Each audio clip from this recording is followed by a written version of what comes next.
guys, make a case for me. Lay out an argument. I want you to take Leon. I want you to take Leon over Kamaru Usman. Tell me why Leon beats him. Force yourself. If you're team Usman, force yourself. Because as soon as you try to find a way and find an argument that you could truly believe in and even convince other people of as to how Leon can beat Kamaru, as soon as you look for it, you're going to find it. You are going to find it. And there's nothing, right? Everybody's got their own thing. Maybe Chael comes over and tells you something, and that turns a light on in your head. But for me, I get a light turned on when guys within the division start picking in ways that I didn't think they would do.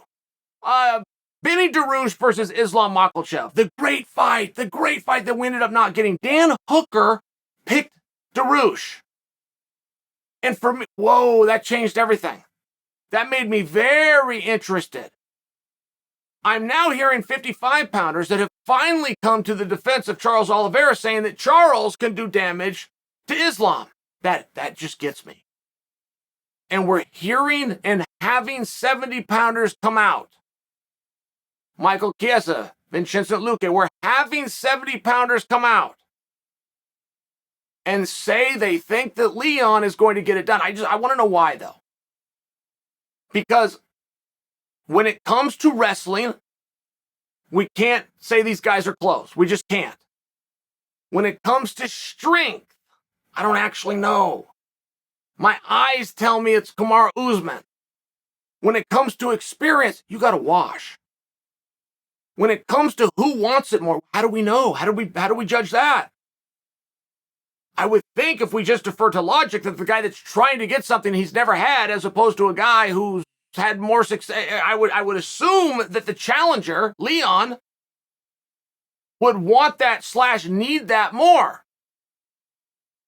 I would assume that the fact that Leon hasn't lost in 5 years and 9 fights, and his last loss 5 years and 9 fights ago was to Kamaru Usman, who he's thought about every single day since and found a way back to him, I would assume he's very motivated and prepared. I can't question the conditioning of Leon, which you must have if you're going to deal with Usman. But I still haven't broken down how you beat Usman. I'm still not there yet. Does he do it with the hands? Does he do it on the feet? Can he stop the takedown? Usman does incredible work up against the fence. He'll push you into that fence. You're not getting off until he wants you off. He'll get an underhook. He'll tie you up. He'll push his hips in. I mean, he's doing stuff there from a physiological standpoint that people aren't even understanding. He's very advanced and developed there. He'll slow a fight down if he needs to. I just bring that to you. Do you think that that's something that Leon can deal with? Kamaru Usman has never done anything in that cage that I haven't seen. Never. He's not Yair Rodriguez, by example. He's not Demetrius Johnson. I've seen all of these techniques. I got them. But mentally, I have never seen an athlete, not just a fighter, not just a wrestler, not just combat. I've never seen an athlete. I've never seen Tiger Woods. I've never seen LeBron. I've never seen Jordan be able to reset during the competition as well as Kamaru. So physically, I think you can make a real case here for Leon, but I'm going to remind you, it hasn't been those left and right hands. It hasn't been that cage control. That's not what's winning Kamaru these fights. When he's got to dig deep at Madison Square Garden against his greatest rival, Colby Covington. He didn't do it physically, it was mentally. Kamaru can get hit, go see the Gilbert Burns fight, and hurt and wobble. And the beginning of what generally leads to an unraveling and a loss. And he could shake it off in the moment. The closest thing to Kamaru Usman that I've ever seen mentally, as far as resetting goes, is Henry Cejudo. Henry's right there with him.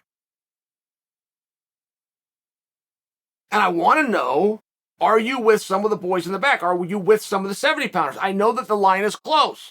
It's 2-1. It favors Usman. Usman's also coming off a hand injury. What does that mean to you, if anything? How do you factor that in? Usman was talking about going up to 205 pounds. He was talking about going to boxing. He's been talking about everything in the world except for beating Leon. Does that matter to you? It's just a guess. There's something called paralysis by analysis. You sit and lock in on something, you freeze up and do nothing. You look in a whole bunch of other directions except what's in front of you. You go out there, you're carefree, and you do even better. So I don't know what the answer is. I'm proposing and I'm suggesting, but as Leon and Kamaru gets closer, that fight gets more interesting. And Kamaru Usman has not, for a period of time, had anything to fight for. As I see it. Yeah, he's got his bank account. Yeah, he's got his legacy and his record. And yeah, he's got his daughter and his mom. I understand those things. But as far as an achievement, as far as a shiny trinket, he's had the belt. Years he's had the belt. And I believe that for the first time, he does have something to fight for, which is his ranking. He was ranked number 1 pound for pound. He did not lose, but he lost the ranking. They put Volkanovski over him. Now, we agree as a community to accept whatever comes out on that list. Whatever that list says is our pound for pound number 1, we accept it. They can't fight for it. They can't prove it. There's not a tournament. You can't contest it, but we accept it, and I have to accept it. Volkanovski is number 1. Kamaru Usman is number 2, but that's new, and I do not believe that's sitting well with him. And that might sound small to you, but it caused a public fight between Khabib and Jon Jones. It matters. To the few names that ever make it to the top of that list, it matters. It keeps them up at night. It gets them up in the morning. It drives them. I think that Kamaru Usman, right? I give a goddamn about that hand injury. I really don't care that he's talking about 205 pounders or he's talking about Canelo. I truly do not. I think the most mentally tough athlete, period, that I've seen now has something to fight for, and I think it makes him more dangerous, and I think when you're giving your pick, I want to hear about Leon, guys, I really do. I want you to give it to me. I know Leon's a live dog. He's not going anywhere. He knows what he's getting into. He didn't fully understand it the first time. We didn't know who Kamaru Usman was until we knew who Kamaru Usman was. It's one of those times, and 5 years ago, he wasn't there yet. Leon's got a lot of advantages and a lot of motivation.